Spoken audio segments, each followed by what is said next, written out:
The Mayo Experience. That Mayo Experience. That Mayo Experience. That Mayo Experience. Experience. Welcome to the Pat Mayo Experience, presented by DraftKings. We've made it to the finish line, Week 17, DraftKings picks and preview, potentially the most profitable week of the year if you are paying far more attention than everybody else. It's a lot like some of these preseason DraftKings contests where the people with the most information tend to do the best by the end of it. So we're going to try to help you out the most we can to navigate, although we're still a couple days out. But if you're really serious about hammering down this week, you might want to be paying attention all the way up until Sunday morning to really see who's in, who's out, and who might get pulled halfway through a game, because that is really important to actually successfully navigating the streets of Week 17 this time around. If you want to use the updated optimizer, the projections, the ownership projections, they come in handy beaucoup this time of year. FTNdaily.com. Code Mayo gets you a discount. It's already heavily discounted, and that will take you all the way through the playoffs as well, because we're still going to be doing our DraftKings shows all the way through the playoffs. Golf returns next week, betting and gambling, along with football, side by side. It's an exciting time at the Pat Mayo Experience. I want to give a special shout out to everyone who has watched this year. We've produced 402 shows in 2020. That's down 3 from 2019. So, sports did go away for like 2.5 months. So we tried to make it as good as possible for everyone. So please subscribe to Mayo Media Network. Help us out that way on YouTube. Smash the like button to the channel. And as always, if you want your Week 17 rankings updated to the moment, go to theathletic.com and read the work of Jake Ciely. What's going on, my man? What's going on? Yeah, it's twofold. One is I have to keep updating daily throughout the day this week, more than I've ever done, because it's, this person's not playing. Oh, this person's likely not playing. This person's resting. This person. But the good side of it, Pat, is because it's Week 17. I'm not really doing projections because I don't want to spend my entire week doing projections. I'm doing what you do, which makes the rankings a lot easier. I just go, you know what? No Dalvin Cook. Where would I play Alexander Madison? I would play him here, and that's where I stop. So it's actually a lot easier this week. Hey, what you're saying is that the way that I do my rankings in a time-consuming fashion is just much easier and much quicker? Yes, shocking. I'm saying it's much easier and much quicker. That's just the best way to do it. Although that is how I actually play fantasy football, though. Like, I look at my lineup and I'm like, would I play that guy or that guy? Oh, I play that guy. I feel like in my rankings, I would have that guy over that guy. That's just me, though. I know that's not how some people do their rankings, and I always find it strange. I mean, there's truth behind it. I tell you this all the time, that I start with projections, and then I adjust them for my knowledge or for my feel and stuff like that. Like we talk about a lot on your ranking show throughout the years. Like, hey, this team gets destroyed by slot wide receivers. Well, the projections might spit out this, but when we talk and I already know that, or you tell me that and I haven't looked it up yet, and I go back and I was like, you know what? This is more a game for the slot wide receiver. I'm going to move him up and I'm going to move the outside wide receiver down. So I tinker with it after the fact, but if I just did what you did, it would be a hell of a lot easier. And honestly, I tell you that all the time. Your way is not wrong at all. If somebody's going to ask you, who do I start? And you're saying, this is what I would do with my team, then your rankings are your rankings 100%, like legitimately your rankings. Yes, that way, and they come out way before everyone else's too. That way no one can accuse me of stealing their rankings, because who would ever steal rankings that bad? I saw you came inside the top 10 for defenses for the year again on the Fantasy Pro, so congratulations. Well, congratulations to us. We were 8th. I'm actually a little bit disappointed that we didn't back-to-back number 1 to defenses. That's a little bit, but for everybody out there, like the difference between let alone 1 and 8 for the entire season. So for the real peek behind the scenes, by the way, is like if you finish if you have the number 1 defense and they finish number 1, it's a 0 difference. But if they rank number 2, well, what's the point difference between number 1 and number 2? And that's how they add up points. So you can see it adds up very quickly. Like the number 1 player for the week is still off by almost 1,000 fantasy points for the week. At the end of the season, it's like a 14,000 point gap. So the difference between 1 and 8th is like 10 points, if that. So even the difference between 1st and 40th, where I finished this year overall, is like 200 points over the course of the entire season. So it's not as big as some people might make it out to be, but to still be inside the top 10 as we're doing a great job with these defenses. It's the only thing I can figure out. If there's one thing, I mean, people should never adopt anything I do actually, except for defenses. I feel like I've been on this one for years. And bet futures in golf. Yeah, well, last year was good for a while, then it got bad. Oh, speaking of golf, the Giant one and done is now open. It's almost like it's over half full and it still doesn't start for another 2 weeks. If anyone out there, like on a very rudimentary level, even if you don't give a shit about golf, but you want to get in on something that's fun, I've played it. The Giant one and done, it's $100 to play for the year, and it starts the second week of January. I'll put the link down in the description. You can go to fantasygolfchampionships.com. Like I said, it's $100 to play. You pick one golfer a week. After you pick that player, you can't use them anymore for the rest of the season. It's like $30K to first place. It's gonna be awesome. I played it the 1 year. I think that Esser did it. I was doing when Esther was doing it, and I was doing okay. And then I forgot 2 weeks in a row, and I'm like, well, I'm toast. Well, that's really the good thing about this one, because we partnered up with a legit company, so it's like a legal contest. It's not like someone running it on an Excel sheet, so it has like real-time scoring. But you can set yourself up that if you want push notifications to your email or like a text message like the day before to remind you to do it with a link to your team to make the pick, you can sign up for that too. So it just makes it super easy. You'll never forget. Oh, that's actually super nice. And then probably a lot of less work for somebody like Esther to have it run by somebody else as well. Yeah, like it's most definitely when it comes down to it. So it's $100 to play. Like I said, I'll throw the link in the description if you want to play. FantasyGolfChampionships.com. Let's jump into this. Running back this week.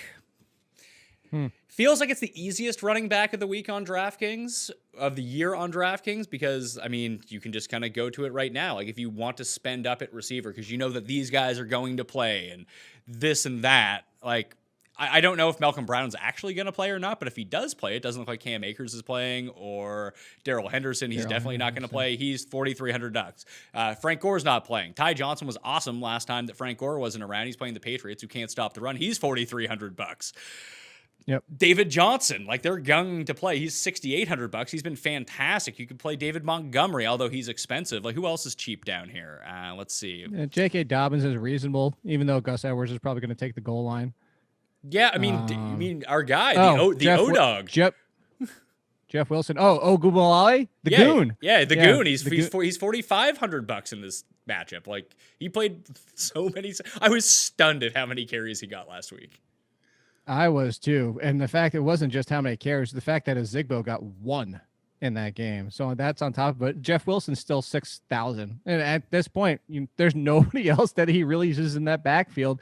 So I know people are scared. And of course, it's the Seahawks. So people, again, but 6,000 for Jeff Wilson. There are a lot of options. I will say, if you want to, I'll get your opinion on this, Pat. Like, when I was building a few of my lineups this week, what went into my head was I might try to go heavier at running back for two reasons. One is, and I'm not talking about necessarily like Henry and Montgomery, like maybe a Henry and a Jonathan Taylor, which isn't that big of a difference, but maybe David Johnson, Jeff Wilson, or Kamara and one of those guys. So still 6,000 plus for the second guy, but one of the 9,000s, because there's two situations here. One is, you're not taking the chance on the guy of like a Giovanni Bernard. Like, okay, he looked good recently, but his first couple games replacing Joe Mixon was trash. Or even better, Devontae Booker, when he replaced Josh Jacobs, it was trash. He didn't pay off despite being a bottom low price.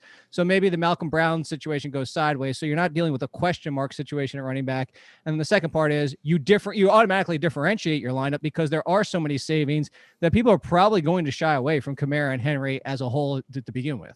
That is the key point here, that if there was a week to pay up at running back and you wouldn't get a lot of ownership along with it, at least what I'm seeing right now, that doesn't mean that people aren't going to, because the Titans have to win this game. The Saints are playing for the number one seed, that you figure these guys get fed the entire game. And Kamara has one of the best matchups you can have at Carolina, especially coming off that game that he had. I just don't think that people are going to double down on the cheap running backs, and I think that might be the way to play it, because honest to God, like when I'm looking at the best value points per dollar of the week, Ty Johnson is number one in the optimizer right now, and I would agree with that. Like that, last time we didn't see Frank Gore, it was all Ty Johnson, and he gets involved in the passing game, which no other Jets running back does. Yeah, and the only concern, obviously, is the Pirine involvement. But first game, didn't Pirine get COVID? Isn't he out? Oh, is he now on COVID? No, I thought he was back last week. Did he get hit with the COVID this week? I thought he did, but maybe I'm wrong. Maybe that's what I'm saying. It's like it's day by day. It's all new. I saw this Ryan Fitzpatrick today. Yeah, too, by the way, while we're speaking. December 30th is out for week 17 because he got COVID. Oh, so P. Ryan. Oh, good. Well, there's one I got to update to my rankings now too. So now, okay. So it's Josh Adams. Oh yeah, go Ty Johnson, absolutely. And the one thing about the Patriots this year, I will say this does concern me slightly. So I had somebody ask me in the seasonal rankings last week. They said I actually have both Bills running backs. Which would you start? And I said Zach Moss, and it was no, it was he had to start one. It was Zach Moss, and it hit because of this reason. The Patriots are weak against the run, but they're still strong against pass catching running backs. They're weak against in between the tackles, and that's why I said Zach Moss. And he had a great game because he got the 60 or something yards and a touchdown. I wasn't even expecting him to be that good, but that's my only hesitation with Ty Johnson is what if, because of the matchup, they do give Adams 12 carries or something like that because he's better between the tackles. But on the flip side, as you said, the usage to the date looks like Ty Johnson. That's the only concern I have. But I understand that point. But once again, when Ty Johnson was given the opportunity to be the lead ball handler in this backfield, he was just playing all three downs. And then Adams would come in a little bit later and he would spell him. That Adams might get himself to like 8-9 carries potentially. But I still think that means like 15 to 20 for Johnson, which is so huge. Yeah, absolutely. I think that the really comes down to is in this price range, and I can't believe we don't ever talk this much about this price range. Well, you and I don't ever talk. This is the first one all year, I should say. We're now at the point of the year where we've stopped doing ranking shows. Now we're just seamlessly transitioning into DraftKings shows. It's very easy. I think the Malcolm Brown I feel better about just because he legitimately has nobody else. Like I forget who did they add? Was it from the practice squad or did they have somebody active last week that's behind Malcolm Brown for the Rams? I forget the guy's name. I know. I have to look. Oh, no, it's Raymond Calais. It's a pass catcher. Pass catcher that they drafted, or I know that Tampa Bay drafted him. Undrafted, I think, actually. Let me find the guy's name. I can find it. I just told you, Raymond Calais. No, I believe that there's someone else, isn't there? Xavier Jones? Yes, that's exactly who it was. Is Xavier Jones supposed to be the next man? I think that he just might play. So, in any case, I don't think either of them are a significant threat to Malcolm Brown's touches. So I think both of them are in play, obviously, at 4,300. As you said, you could double down. I would rather play Ty Johnson. I'll probably just straight up fade Malcolm Brown. Like, I don't trust this offense whatsoever. There's no Cooper Kupp. Obviously, Goof isn't playing, but I don't think that's a huge deal when it comes down to it. But still, it's a backup. That's what I'm saying. It's a backup quarterback coming in. And it's a projected point total of 39 right now. It just doesn't seem like a game where there's going to be a lot of fantasy points. Well, I think part of that is the Wolford effect. So I went back and looked at Wolford because I was looking at his AAF stats because, I was going back and looking, and he led the league for what that ever means in touchdowns passing for there. But they played 8 games. He was averaging about 220 yards a game.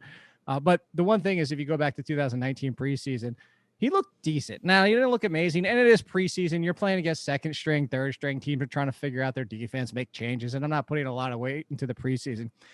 I'm going back to what you said. I don't know if it's that big of a drop-off as people are making it out to be, because you know how my feelings of golf, and I think McVay got the best that he could out of golf, and McVay might get the best he can out of Wolford. It might not be a significant downgrade where Malcolm Brown can still be a steady presence. If you're only going to pick one, I'm with you, and would be Johnson. You can really pick and choose the games that you want to tackle this week. There are 15 games on the main slate. It's the largest slate of the year. So you really don't have to drag yourself into a situation. That's really going to disperse ownership too, just with more and more players. I believe last week it was a 10-game slate or a 9-game slate. You add 6 more games or 5 more games to it, then all of a sudden it's hard to concentrate ownership all into one place. I think from the very top end, I would prefer Kamara. Now, I'd probably prefer Henry, to tell you the truth, over Kamara in this spot, but I think they're too expensive for what you need to do this week. I don't think that Montgomery, I would project to probably be the highest owned, but I saw that there's a bunch of Pittsburgh starters that are out right now. But like you said, Taylor and Montgomery are probably your 2 safest plays. I like David Johnson even against Tennessee. If Duke Johnson continues to sit, if Duke Johnson's back, there's no way in hell I'm paying $6,800 for David Johnson. But I think you hit on the name that I like the best, either Madison or Jeff Wilson. I think are the 2 plays here. Yeah, I'm completely off Madison. Maybe it hits, maybe it doesn't. You disappointed earlier this year when he stepped in, and of course it was the Falcons' defense, which is better against the run than people realized for most of the year. And it's not that they were amazing against the run; it's just that they were solid against the run this year, and their pass defense is so piss poor. There was there was much. also a game flow issue in that game too. They fell behind by a whole bunch, and Minnesota had to come back, so they just went to the air. Right, sure. But the other thing, too, is this will be Madison's first game back. They've been running Amir Abdul out there, and you still have Mike Boone might get in there and might get involved at the goal line or whatever it might be. I just think if it wasn't for the fact that it's also Madison's first game back, I'm completely, if I'm wrong, I'm wrong, but I'm completely off. I'm completely off of Madison. I have a very high ownership of Jeff Wilson. I will go down with the Shanahan ship, unfortunately. Yeah. So Wilson, Taylor, Montgomery. I like Ty Johnson, like I said at the very bottom. I think that he's an easy plug-in at that level. And Jeff Wilson at 6,000 is just such a good price. And even our guy, the goon, Dare at 45. Like that's hard to pass up, to tell you the truth. Isn't it Dare, by the way? I think or so. Are people just wanting it to be? I think it is Dare, but I'm going to say Dare. Wait. So now you've called him. I thought you were sticking with the goons. So I was going with the goon, but I do like Dare as like the anti-drug program. Did you go through that in high school? I did. No. Or no, it was middle school. No, I think it's in America. Oh, I did. Okay. Well, my school did. We did in middle school. I actually do remember that. The D period. Yeah. Though. So yeah. Have we skipped over anybody else that I think? Well, you have Aaron Jones at $7,100. People are terrified because of what AJ Dillon last week. Jamal Williams could be back this time around. That I don't think a lot of people will use him. So Aaron Jones, you know how I feel about Aaron Jones when we do our seasonal rankings. He is the Amari Cooper of running backs. I don't know how many times I have to say this, and I have to keep saying it because people think I hate Aaron Jones. I love the guy. I love his per touch efficiency. I hate the Packers. I hate that he's on the Packers.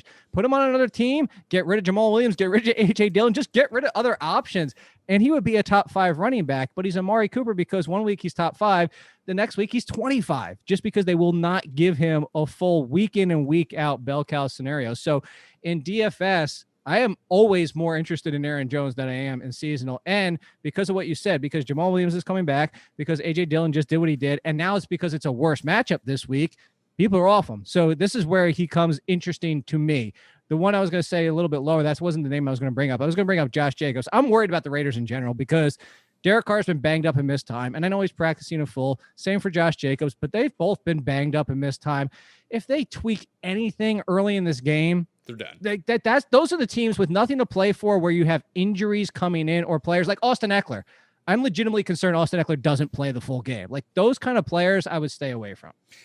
I guess the best value that we just haven't talked about is our guy, Hot Rodney Smith on the Panthers, $4,000. No McCaffrey, no Mike Davis. It's against the Saints, but if this is someone who's going to get run out there for 80% of the snaps, and it's not like Carolina has anything to play for, like they're just going to play all their guys like it's a normal game anyway, that's another place where you can go for the savings. That's why I'm having problems. Like I'll probably pay up once at running back and do a double pay down, and that way I can really fit in the studs at the other position I want. That's probably going to be a very common theme this week.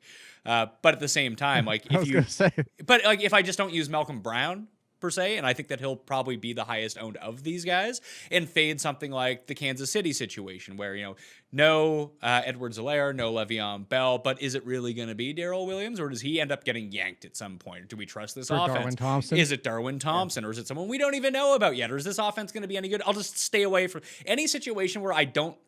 And it's not like I know what's happening in the Jets backfield or I know what's happening in the Panthers backfield. I just feel like I have a better grasp that one of them is not going to get randomly yanked from the game because the score is weird. Right. And I think that for everything we're talking about right now, if you're playing the cash games, this is the easy answer. Avoid all these scenarios because people are still going to try to get the savings in cash games where you just double down with the Jonathan Taylor, even David Montgomery, but Jonathan Taylor, Jeff Wilson, Montgomery, Jeff Wilson. You mentioned a couple others, even Zeke against the Giants. Yeah, you sprinkle in a couple. Pass. Yeah, see, that week off refreshed. I mean, it's the Giants. It's the Giants. Zeke always. It's Giants and Zeke. please, yes. I know you say pass, but I'll take him. Maybe he's a better tournament play for that reason. Maybe he is. I just don't like the price at $6,400. Like, I'd legit rather play. You should have seen the pushback in my Week 16 rankings when I had Jeff Wilson ranked like number 9 or something like that at running back. It's like, he's the only guy. Like, what are we doing here? This is the move. I think I had him at 12 or 13, and I got pushed back too. And now this week, because of all the scenarios, he is, I think, 8 or 9. And same thing. People are like, really? We're doing, I'm like, what do you mean, really? He just proved why, really. And now we're doing it again this week with all the question marks. But anyway, to go back to what I was saying, if you're playing cash this week, I think the better strategy is to go with 2 of these 6,000, 7,000 guys at running back. Avoid all these potential landmines. Avoid the fill-in running back disappoints like a Madison or a Booker. The fill-in isn't the real fill-in and it's somebody else. Like, just avoid these potential landmines and you're still okay. I think that the difference between the Madisons and the Bookers of the world, and why, I mean, in retrospect, they were bad plays because they were bad those weeks. But the idea going into it is they weren't $4,000. They weren't $4,300. Sure. Like, using Ty Johnson or Hot Rodney allows you to save all the money to pay up at the other positions, where those guys really didn't. Like, I think Madison was like $6,000 and Booker was like 56. Like, they were good values if they had played well, but it's not like they were saving you all the salary in the world where these guys do. So then 2 questions. I assume, do you feel that way about Kenyon Drake at 5,400, even if there's no Edmonds?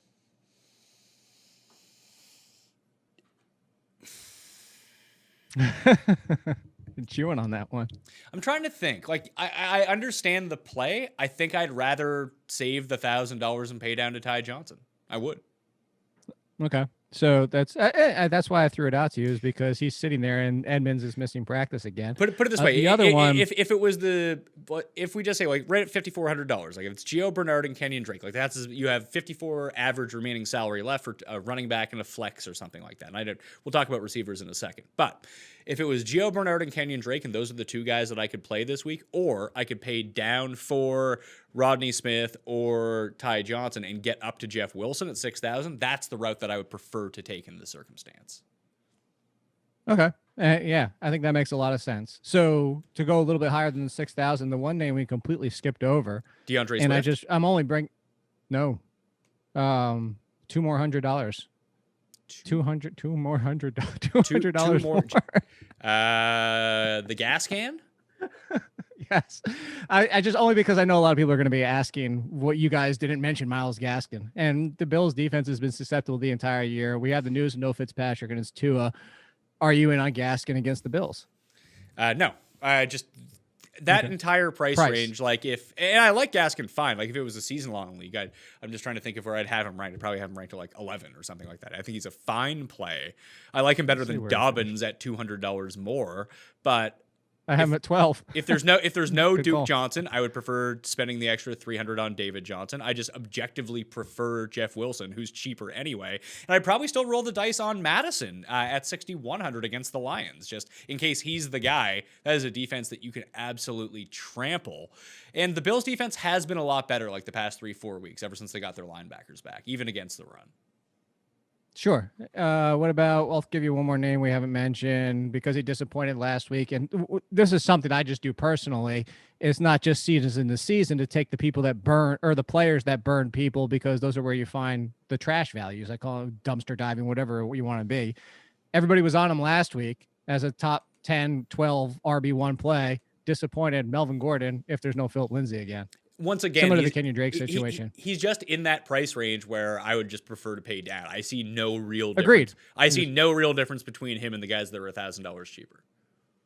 So to go back to what you said, I could completely agree. This whole 550.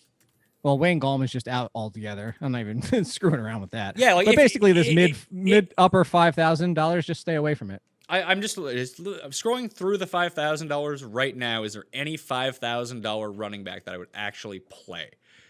Hunt, no. Pollard, no. Jones, no. Fournette, no.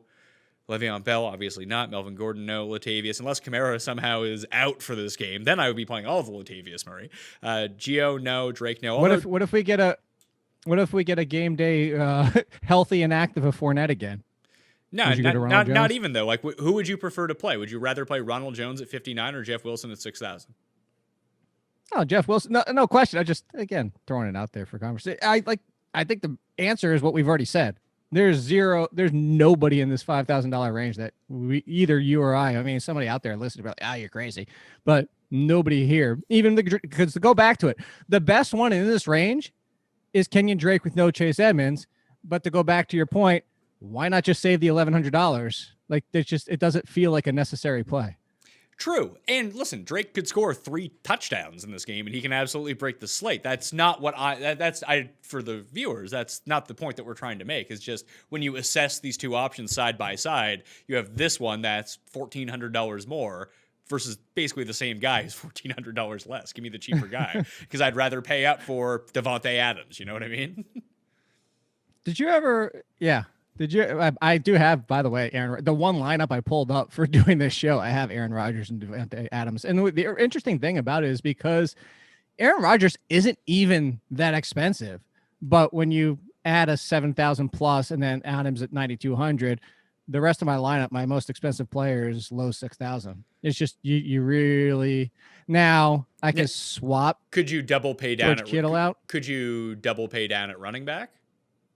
I could save $1,500 out of my flex and move back up to get a $7,400 wide receiver from where I'm at right now. So yeah, you could definitely. Or you could just not pay for Kittle. You could pay for Tunyon instead and do a triple stack. Yes. So and this then, was. And then you can this get Montgomery to bring back, and all of a sudden you're looking hot. That's actually exactly a lineup I did already. So one of the things that this is the lineup I pulled up was the one I do a show, as I mentioned, with Hulk on Monday. I always leave that lineup just for fun, even though it doesn't make sense to have Kittle. Your lineup makes more sense, and that's what I did on another lineup. Is I have Tunyon. I actually brought it back with Allen Robinson in that game on the passing side of it. But you bring it back anyway. Like it makes no sense to play Kittle here. We were just building the lineup, and I always leave it there just for fun to see like what does my first lineup always look like. And it's always a cash lineup, and it usually cashes out. But as you mentioned, that doesn't make sense the way I have it played right now. I don't think I'm going to be alone at wide receiver, but the two best values that stick out to me are actually Devontae Adams and Marvin Jones. Those two. Just get those guys in. just find a way to smash them in there. Yeah. And Marvin Jones isn't even expensive. He's $5,100. I know. See, that's the difference is the 5K range for wide receiver.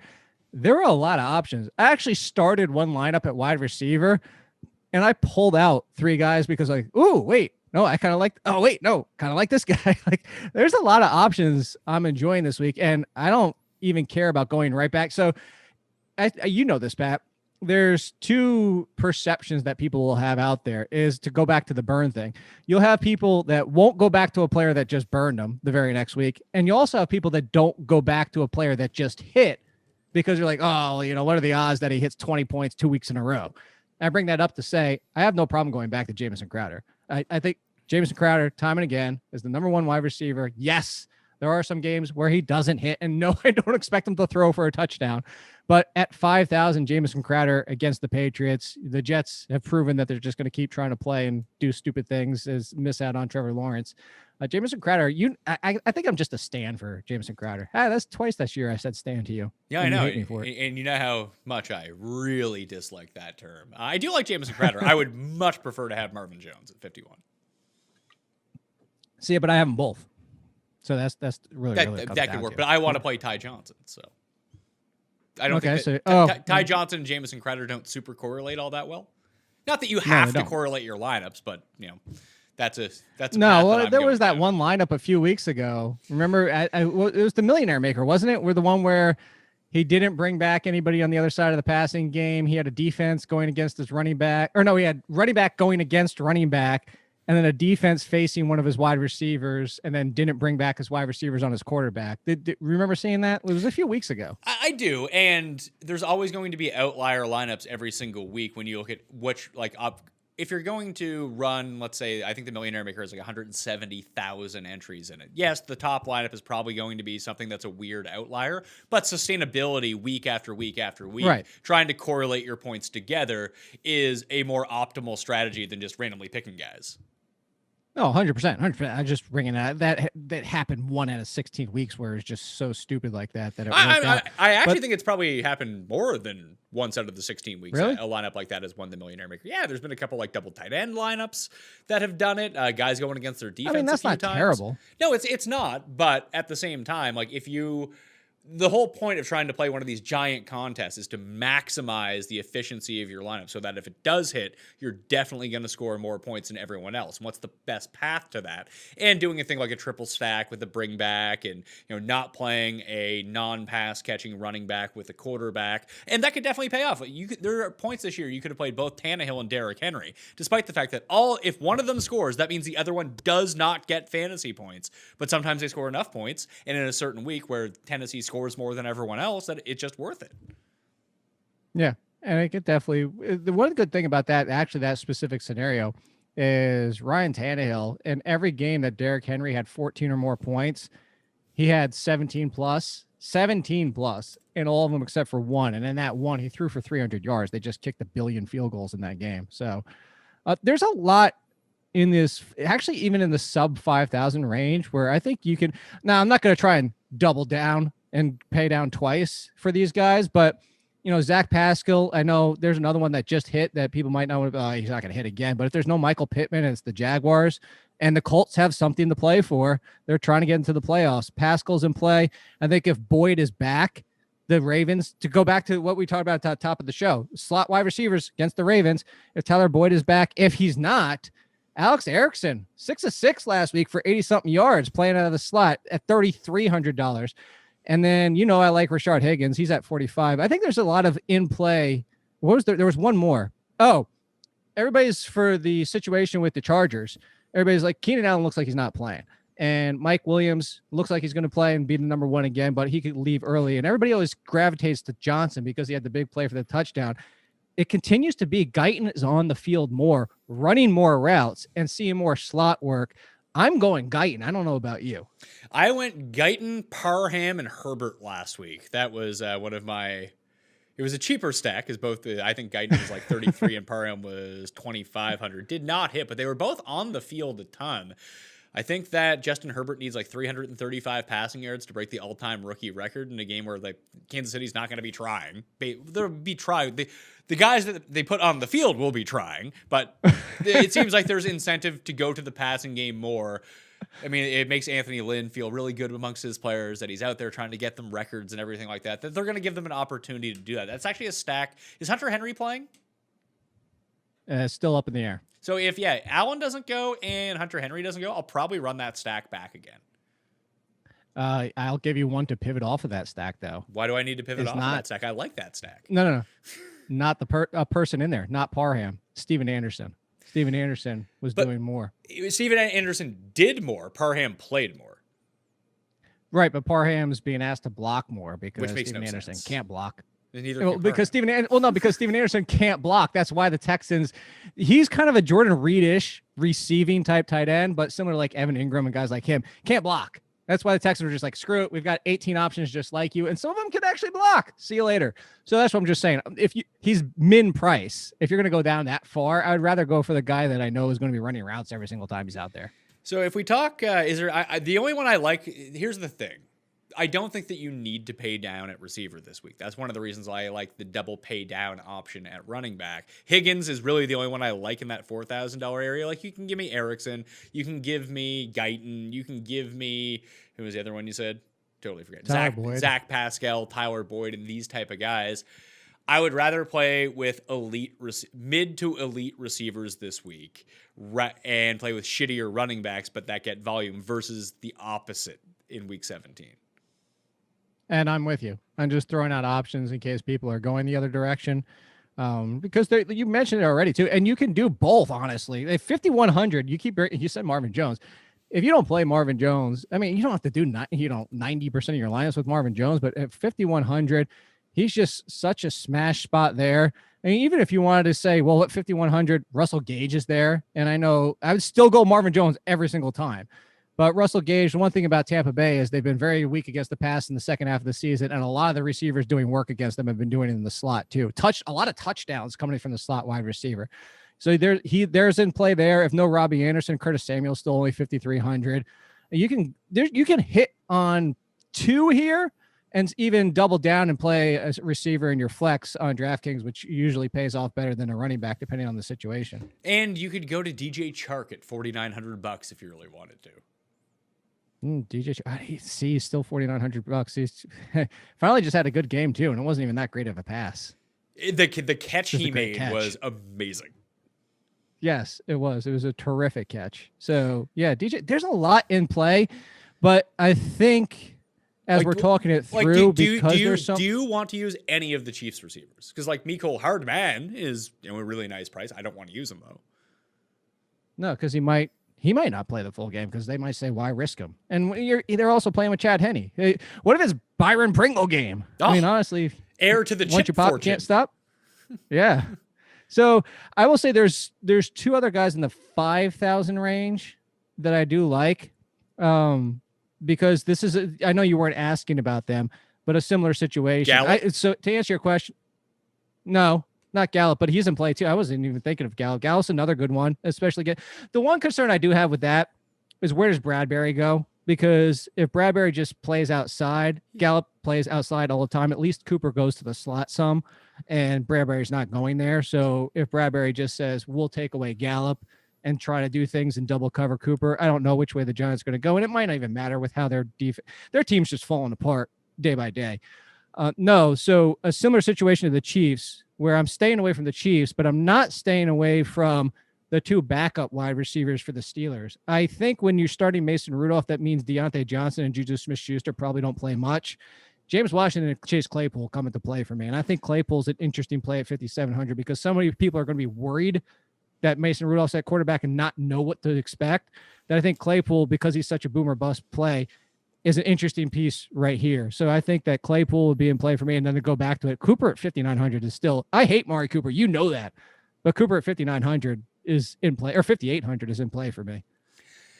Think for me in this circumstance, Hollywood Brown at 5,900, if you're just taking a long shot, I don't love. Everybody's going to be on him though. Yeah, that's fair. I rarely use him anyway, so I probably just pass on him. Emmanuel Sanders is one in that range. Just once again, he continues to see such a high percentage of the target share, although they don't pass as much at this point. But I want to switch to quarterback and stacks with these guys.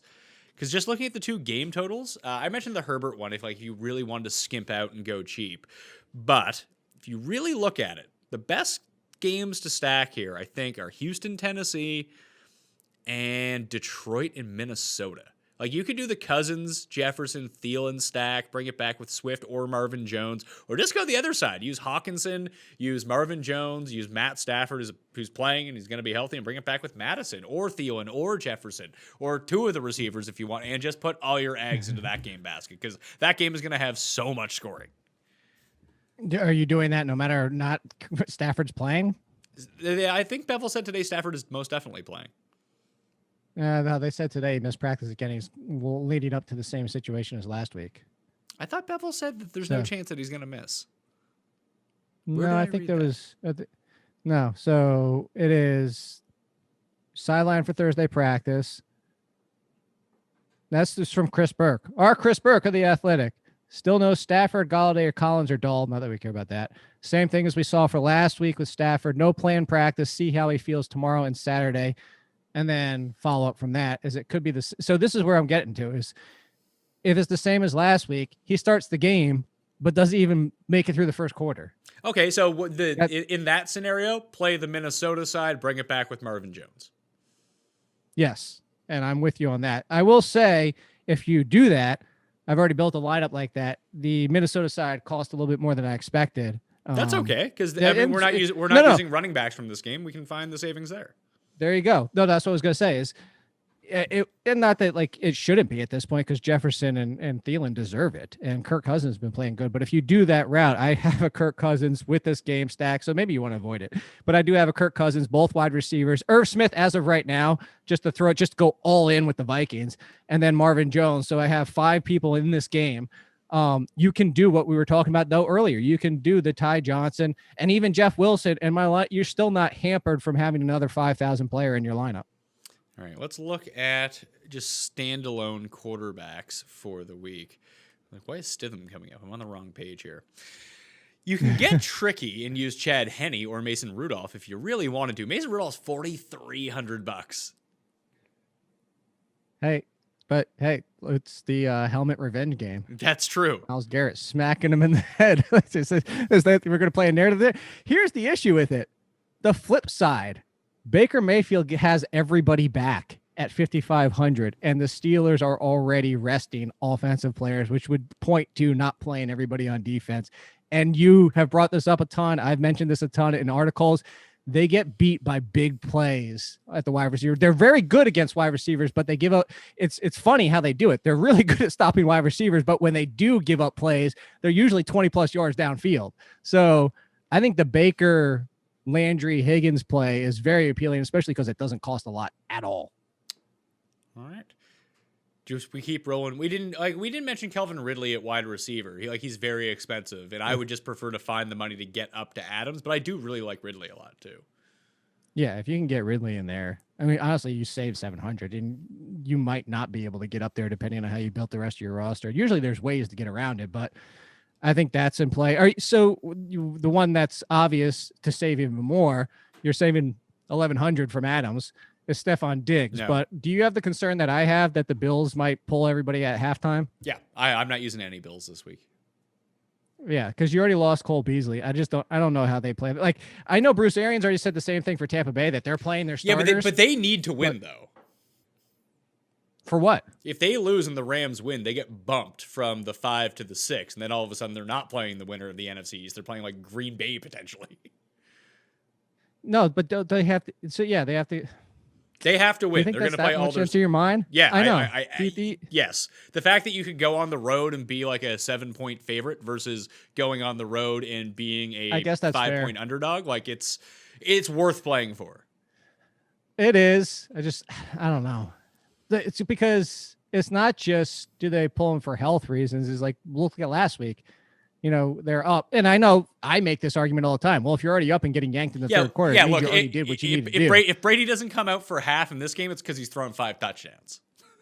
Well, I was going to say, is it this time if Ronald Jones is back? What if he's only thrown 2 and Ronald Jones somehow stole 2 like LeGarrette Blount used to? Okay, sure. Yeah, if that's circumstance. But you're playing, again, if you're playing these guys, you're hoping everything breaks absolutely how you need it to break. And then I think that okay. But I think you could go Brady, Evans, Gronk, Ridley if you wanted to. That's where I was going.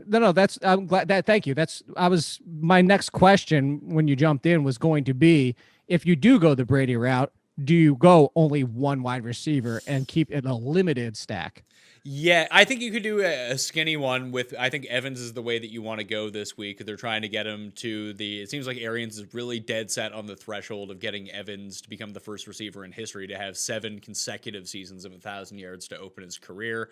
And even just based on last week, I think he's going to be one of those guys that people don't go back to because he had such a big week last week. Like, how could he ever do it again? However, Gronk is cheap enough, and he just gets touchdowns every week now. Yeah. That's all he does at this point. This is what we wanted at the beginning of the year. It just took a couple weeks for him to get back into the NFL shape. So this is what who said that to me? Oh, Brian McFadden was the one that brought that up. Had him on the podcast, and he said this was the concern with Gronk and what he was talking about, and something for former players is that with no preseason and something to expect of like why he pulled it into rookies and something we could think about if the no preseason happens again next year. And this is what he's getting to. So I know we're talking DFS, but just put this in the back of your mind for next year. If we go to this no preseason or only one preseason game, veterans coming back from injuries and rookies are going to take an extra 2 or 3 weeks longer than they normally would have because they're getting one into game shape and getting into the flow of an offense. So just tuck that away. Gronk is a perfect example of that. I want to go back to one I brought up and see if you're in on Allen Robinson. I have been getting so much like, you're insane. It's Jair Alexander, who I have mentioned this entire year as somebody I avoid. It was why I sat Marvin Jones in a lot of leagues seasonal when he faced him that one game, and Marvin Jones did nothing. But what did Allen Robinson do last time? He didn't get shadowed by Alexander. He did face him in that game, but he also got 13 targets and 2 touchdowns. It's Allen Robinson. And a lot of it has to do, too, is how do you think this game is going to go? I'm worried because I've taken Packers -5 against the Bears, and it seems like the entire world is taking Green Bay -5 against the Bears, that you played the circumstance out that he is the perfect bring back in that game. You either play Montgomery or Robinson coming back because you expect the Packers to score a bunch of points. Therefore, it vaults Allen Robinson into 15 targets in this game. And I don't care who's covering you. You get 15 targets, you're going to put up a bunch of fantasy points, especially when you're Allen Robinson. You're really good. Now, if it was me getting 15 targets, I would catch 0 of them. Allen Robinson's not me. He's like a top 10 receiver in the league, so he's going to be fine. And like you said, he's not going to be shadowed every single play. I actually think where the world is on the Packers in this game, that potentially taking the other side and going with Trubisky and Robinson, and then just like either Aaron Jones or Devontae Adams on the other side is a really unique way to get exposure to this game. I think so as well. But yeah, I'm with you in taking the Packers. And I think that's the problem, is it just feels so much like this can't go wrong. But again, look, what was the game last week? Was it the Saints game or Chiefs game? What was the big game last week that was just it was so wildly under the under last week? It was one of the games last week. I don't remember. I'm going to have to go. And this is going to aggravate me now. It was Chiefs. It was Chiefs Falcons. Oh, that's correct. 31 total. Yeah, that was such a fantasy disappointment in any stretch of the imagination. Yeah, except for Calvin Ridley. So even Travis Kelce doing Travis Kelce things wasn't the Travis Kelce DFS week. Neither was Tyreek Hill. So, there's always that scenario. It's like, what if Green Bay does win 17-13 and it's a letdown across the board? So if you just stay away from this game altogether. Yeah, I could see that. Let's move to tight end. I think that you're probably best off trying to find a cheap option to throw into one of your stacks. At the same time, if Evan Ingram can go, and it looks like he'll eventually get back on, I think he's the best points per dollar guy on the board. He's $3,700. He gets the Cowboys 10 targets last week. He's becoming just a bigger part of this offense, regardless of who's playing quarterback. And it's going to be Daniel Jones in a limited capacity, staying in the pocket. He's not going to be quite as mobile, which probably means more targets for Evan Ingram here. I think if you're just looking for safe, that's the way that you go. If you're looking for savings, that's the way you want to go. If it's just going to be like a one-off tight end. Yeah, it's interesting that the 2,500 to 3,000 doesn't offer a lot in playability, in my opinion. I think. Or Steven Anderson. But yeah, Parham could be in play. What, you're not on Kaiser Sose? No. I did one for you. No. You know what? No Nick Kaiser Sose over there. So I think that, on the other side of that, Dalton Schultz is always interesting for me. Just because of that. What is it? 1, 2, 3 double digit, four double digit games. He needs a touchdown.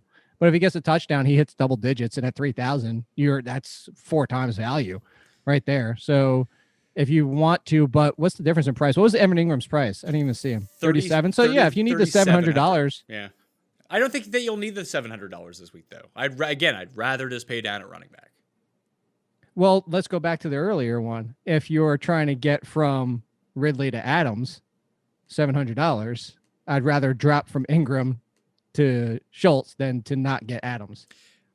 Yes, I would agree with you, but I think the way that I would have constructed my lineup is I would get those savings at running back or defense. Sure. I'm just giving some people options out there. You're Irv Smith. No Kyle Rudolph. He's still out. Listen, I could get behind Irv Smith, but I'd prefer, if I'm doing Minnesota, I'm doing it full stop. He'd be my 5th favorite option on that team. Mostly because Tyler Conklin keeps getting involved. Hey, I played Conklin. The decision to play Ty Conklin over Irv Smith on that showdown slate last week against the Saints cost me $20,000. Really? Yeah. I would have been in the split for first if I had it. That was the only difference between my lineup and the winning lineup. Sucked. That sucked. I thought I was getting tricky playing Ty Conklin. I wasn't. That's stupid. Why? That makes me feel bad. And I feel bad for you. Oh, don't worry about me. I'm fine. Put it this way. Let's see. That is the route that I decided to play. I didn't play the winning lineup. I played a losing lineup, so I got stuck losing. I still won money, but I didn't win all of the monies. You know what? All the monies. Hunter Henry, by the way, is he's COVID hit this week, so he's officially out. All right. I like Parham better. I just think he has higher upside in this matchup, but you're right with Steven Anderson. You can play either one of them. Like that, you know what? If it was the difference between Evan Ingram and those guys in the $2,000 range, I think that's a bit of a different story. Because I mean, I guess Parham and Schultz are a bit different. But what's Anderson? Anderson's like $2,500, isn't he? He's got to be. He's got to be min price. Let's see, Anderson. Yeah, he's 2,600. So yes, Oh, they gave him an extra $100. Yeah, so I think that is a noticeable gap, like that extra $400 off Schultz. Like I'm not really digging Schultz here. I think he's fine, but I think that he's just as risky as these other guys. Sure, and that's the thing: 6 targets, 4 catches, 48 yards, 8.8 DraftKings points, which 8.8 is kind of what Schultz average, if that. If averages that, so yeah, you're praying for certainly brings him to play. You're praying for a touchdown when you're down here. If you get a touchdown, you're good. If you don't, you're probably not going to get there. I want to go back to something at the beginning of the show. Are you completely off Kittle? Yeah, I think he's too. I think he's just for 6,000. It's like it's only the second time you'll ever get Kittle for this quote unquote cheap, and it's just. It feels. Listen, listen. If I was doing rankings this week, he would be my number 1 tight end. So yeah, if you can get to him, absolutely. But again, tight end's usually a position where you can pay down. And if you want to put blind faith into Stafford as playing and that he's okay, Hawkinson at 4,600 is a great spot. That's if you want Stafford to make it through. If we knew heading into Sunday and said, hey, Stafford's making it through the entire game, 30 plus attempts. Hawkinson would be a smash at 4,600. Like I wouldn't even screw around with Evan Ingram if I could know that. Defenses before we get out of here. Looking at the cheap end. Oh, there's one that I'm going right back to that I had last week. Jets. Oh wait, what's cheap end? I'm thinking sub 3,000. Oh, I was looking like 2,000 to 2,400. Oh, okay. I think you can you can use Broncos at $2,400. I think that's fine. At home against the Raiders. Come on. Or even just using the Raiders at $2,500 against the Broncos. But I think both those options. Panthers? I was going to say the Browns at 2,500. Oh, I didn't even see they were 2,500. Yeah, that is a fantastic spot. Yes. If I was paying up, I would say that's the Cowboys in. The Cowboys and Panthers have been such. I played the Panthers, but I think that they're such a they've been such a luck-based defense recently.